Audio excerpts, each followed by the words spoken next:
Hi everyone, this is Afra. Today we're gonna do a really simple project.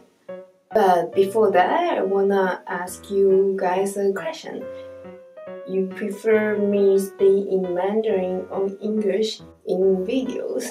Yeah, because it's really difficult to me to decide what I'm gonna do in the future. So I will be really happy and really appreciate if you give me some feedback. Yeah, so let's test out. In this video, I'm gonna speak in Mandarin, and if you are an English speaker, please turn on the subtitle. Alright, let's get started.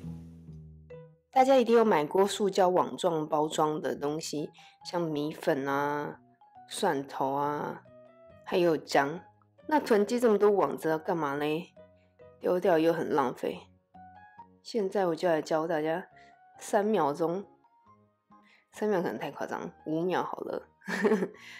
5秒钟把这个丑丑的塑胶网子变成可爱的少女小物。那我们开始吧。首先拿出这个色彩缤纷的塑胶网子，像穿袜子一样把它卷，然后卷到底之后呢，再继续往上卷，把这结的地方藏起来，就完成咯。是不是只用5秒？好，那我们现在立刻来试用看看。我们从质地比较粗的开始，就是这个粉红色的，蛮绵密的，对吧？好，那第二个橘色的，起泡性也很高，完全不用再花钱去木槿买起泡网。下一个黄色的，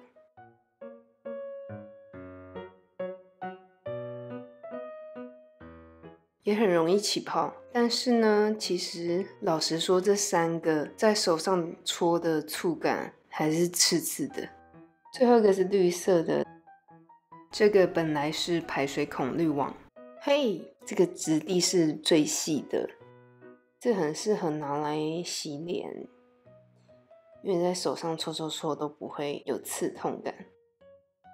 所以呢，我决定就留下这个质地最细的拿来洗脸，那剩下比较粗的那些就拿去厨房当刷具吧。所以大家请留下您家里的塑胶网，回收再利用吧。